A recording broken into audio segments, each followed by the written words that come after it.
This is Talk of the Town, a weekly program featuring community events happening in and around Northeast Michigan, with your host, Nancy Smitham, and get the latest news from Alpena Community College with Dr. Olin Joyton. And now, today's Talk of the Town. Good morning and welcome to Talk of the Town. I'm Nancy Smitham. My first guest today is Val Williams from Huron Humane Society. Hi, Val. Hi, Nancy. Welcome. Thank you. It's been a while since you've been on, and I know things are crazy at the Humane Society. Busy, and you have a lot of animals. We do have a lot of animals, and I didn't have the chance to bring them all with me today, but I do have a few that I want to talk about. Okay.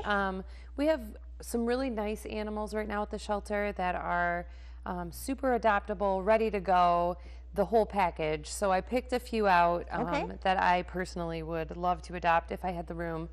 Scarlet, for example, is a 4-year-old mixed breed dog. She kind of has that like Shar-Pei coloring, but just regular Labrador face. Okay. So a little bit darker snout.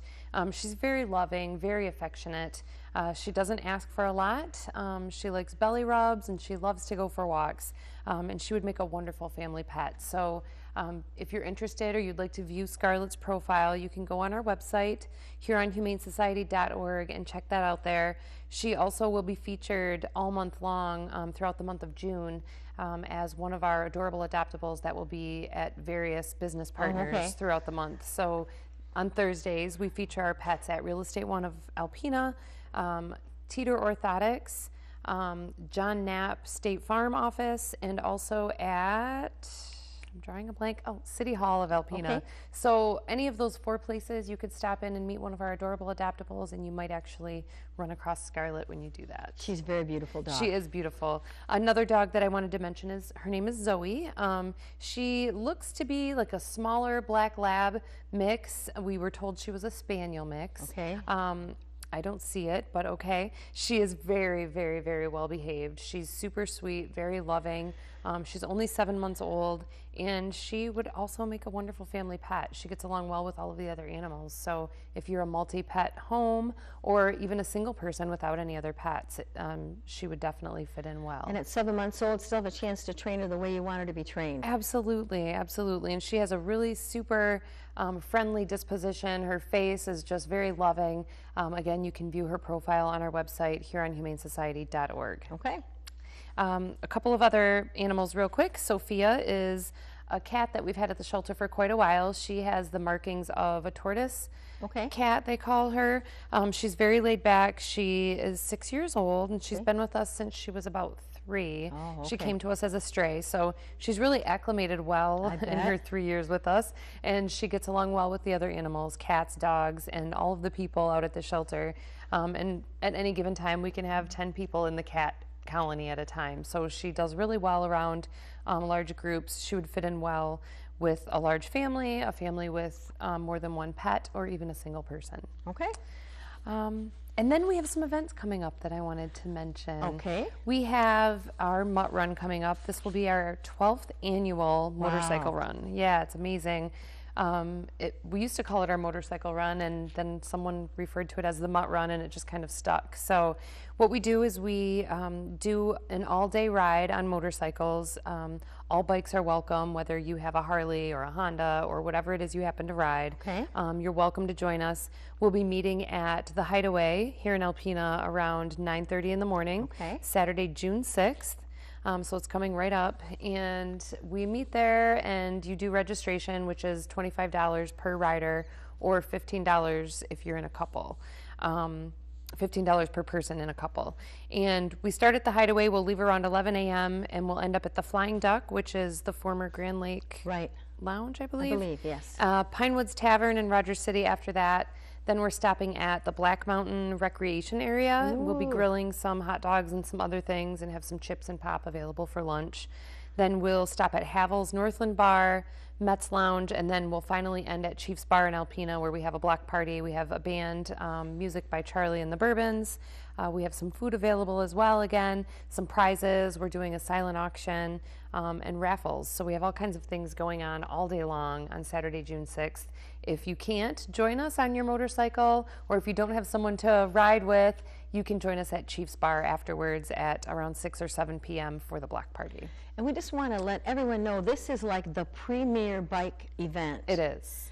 I mean, this is the run of the summer. It really is. It's the run of the summer. Everyone has so much fun. You raise so much money.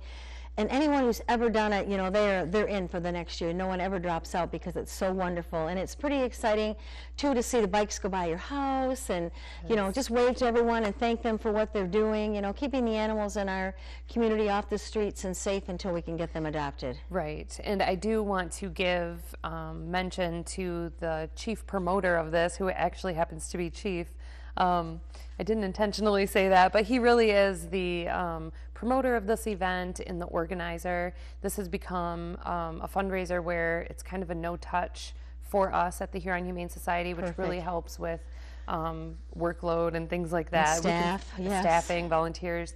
So he really handles everything, the organizing of the event, coming up with the route, working with other business partners to get the word out and do some advertising, and he gets permission from the city to do the block party every year too. So, and then in turn he charges a small fee at the door, an entrance fee, and he donates 100% of that back to the Huron Humane Society for the event. So thank you to him for doing that, and thank you to everyone. And who is that person? Chief, I said. Denny, I'm Denny, sorry. okay. Yeah, sorry. I thought it was Denny. So Denny Mayo, Chief Denny Mayo. from Chief's Bar. Yeah, he's absolutely amazing. So thank you to them for helping us with that. And again, all riders are welcome on Saturday, June 6th. We'll meet at the Hideaway at 9:30 in the morning, and the bikes will leave around 11 a.m. So if you want more information, you can give us a call or check our website. Okay. Other than that, we have a really cool fundraiser coming up in July. It's a really fun event where a lot of volunteers tend to really enjoy their experience. They're out in the public asking for donations. We will have people at Walmart, also at Neiman's, standing outside with maybe some animals or a picture board and some donation canisters, just kind of talking about the shelter and different opportunities for people to get involved. And then we have the donation canisters to collect monetary donations, of course. We call it our Tag Day weekend. We talk about the awareness of tagging and identifying your animal to help lessen the amount of stray animals that we have in our communities. And you have the opportunity to support us financially, as well as get some much needed information perhaps on our operations or ways that you can get involved in our community. And you know, sometimes people see those canisters and think, man, I don't have any extra money, I only have $1. We'll take that $1. Absolutely. Every dollar makes a difference. When you add it to the other 900 people that go by with $1, it's perfect. Absolutely, and it does. Every cent makes a difference, because 97% of our operations are actually supported by the community directly. The other portion, that small 3 to 5%, depending on the year, comes from the municipal funding or from the county, city, and township allocations that we get every year. So they support us quite a lot, but the amount of work that we do in our communities, we really need that support from the public, which ends up being about anywhere from 95 to 97% of our operations budget. Okay, we're out of time. I want to thank you very much for being here. Look forward to talking to you again next month. Thank you. Thank you. I'll be right back with Brad Summers from the Boys and Girls Club following these messages.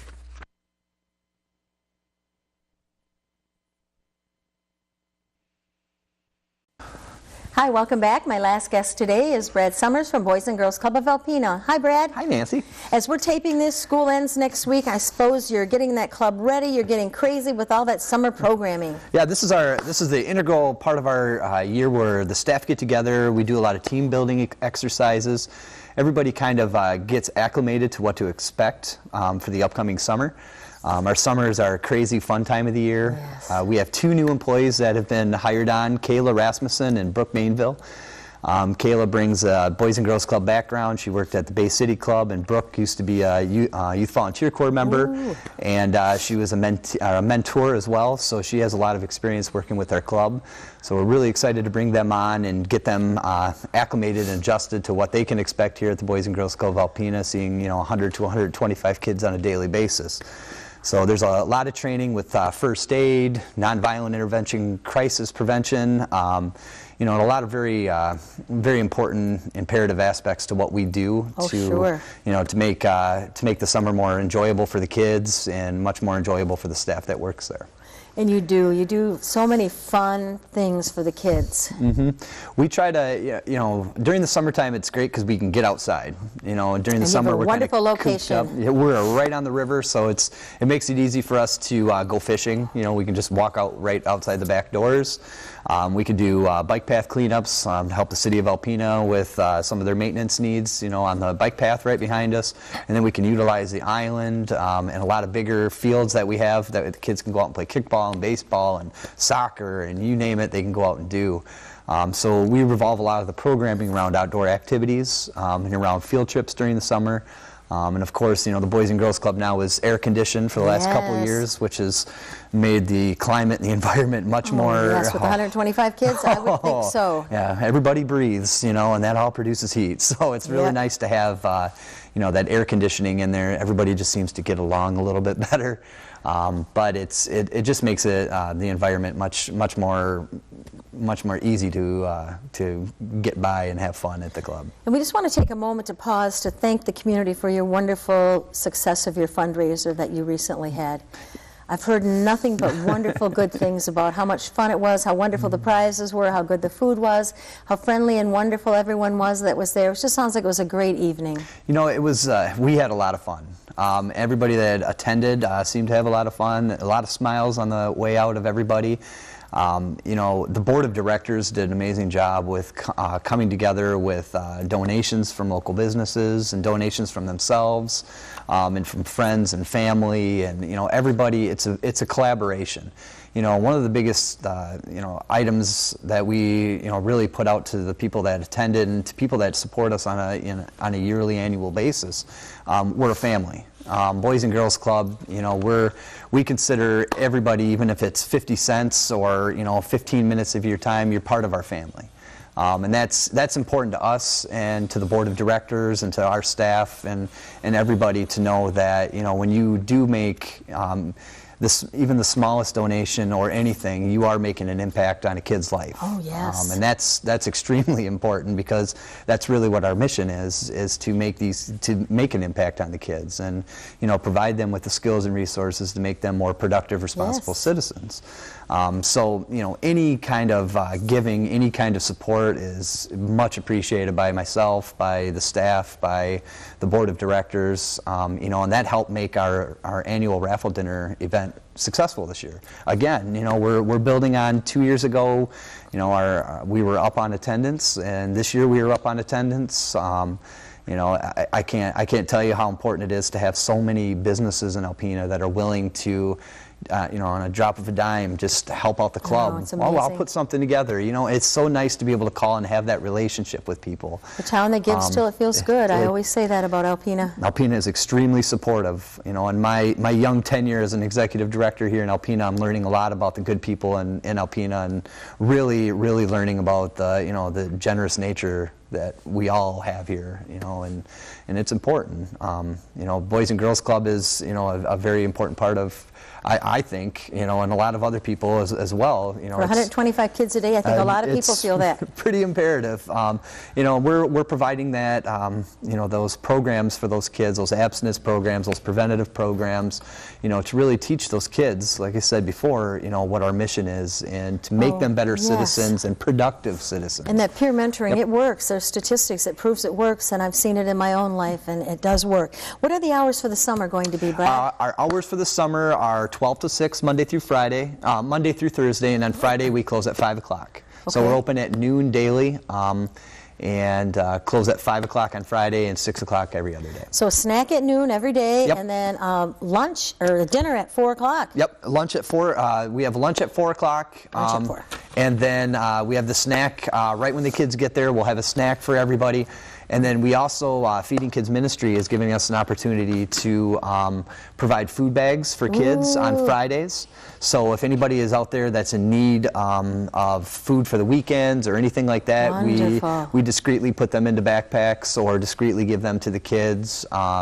And it's given us a great opportunity to partner with them and of course find more opportunities for kids to eat. We do have, there is a need in our community for that. And a lot of people are too proud to talk about it and too proud to ask, but if we see the need, we try to fulfill it, and partnerships and collaborations are a way we can facilitate that. And it's the easiest thing to do to get your children to be members of the Boys and Girls Club.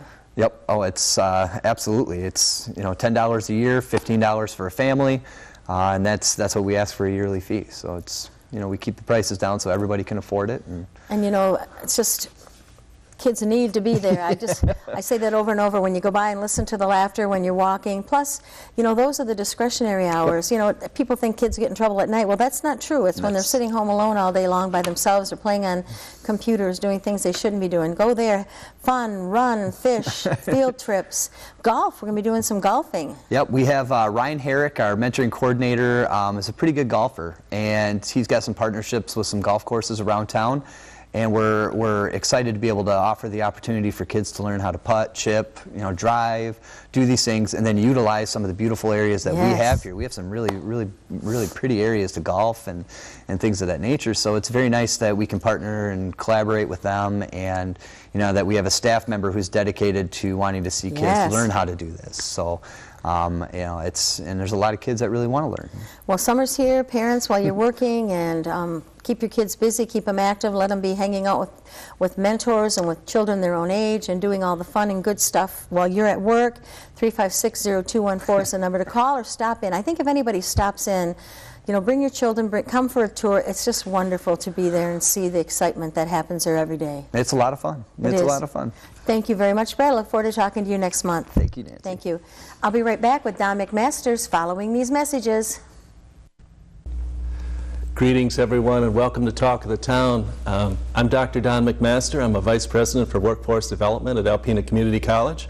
And I have with me today David Cummings, who's a Marine Tech instructor at the college. Greetings.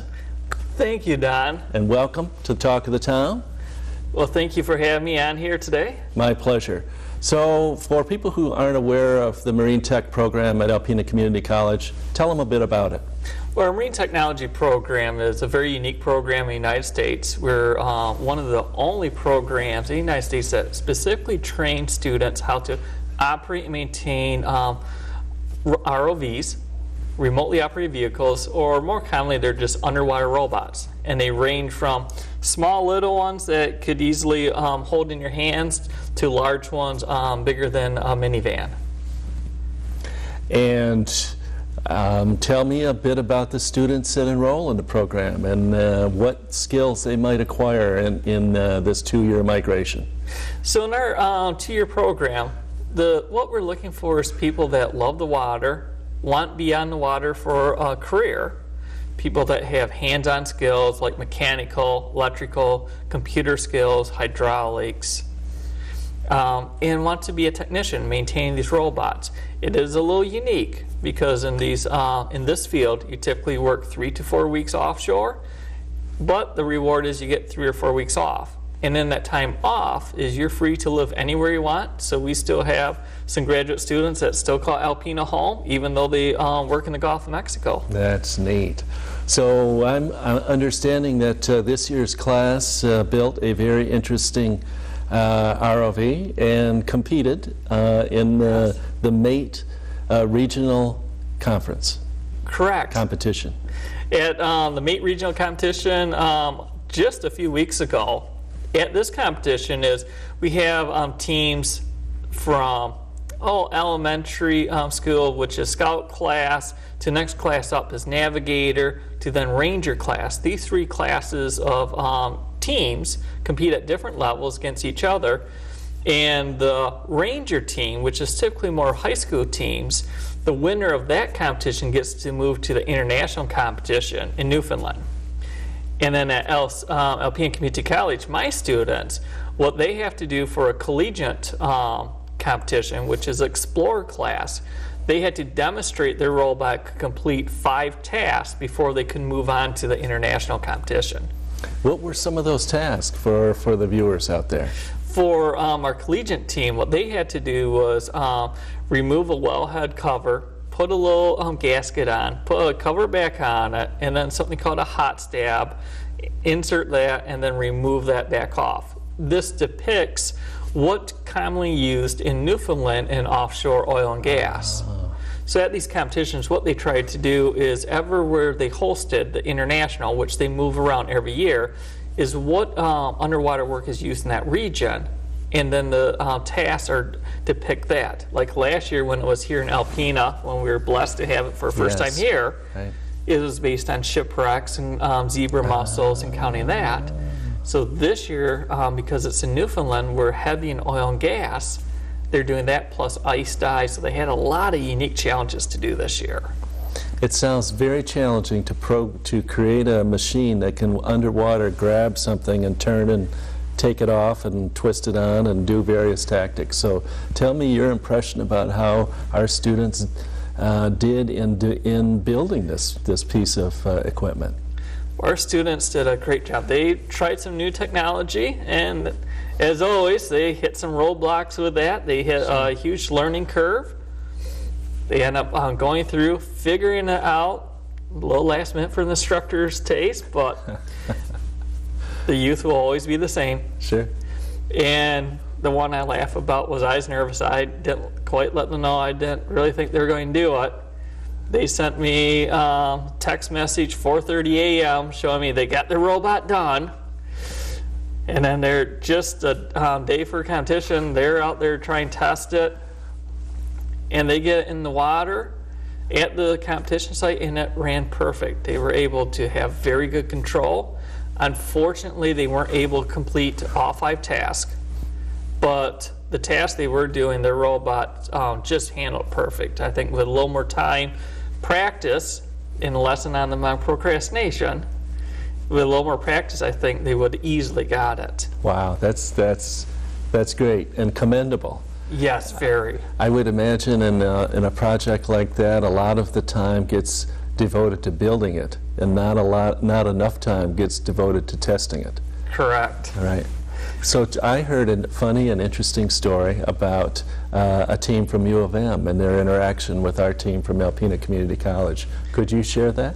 Yeah, it was really, I think, a really uplifting one for us was there was 3 collegiate teams this year that were to be in Alpena, 2 U of M teams, and ACC.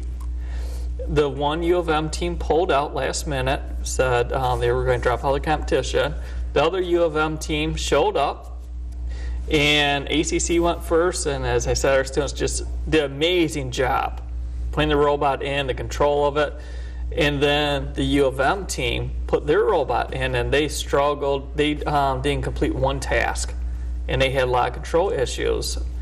And you could tell they had the same struggles our students had, and they didn't quite perfect it. Right. And letting our students know is, hey, you just did better than the University of Michigan team. And I think the best topper of all of it was afterwards, they were all kind of down. They didn't get to go to international.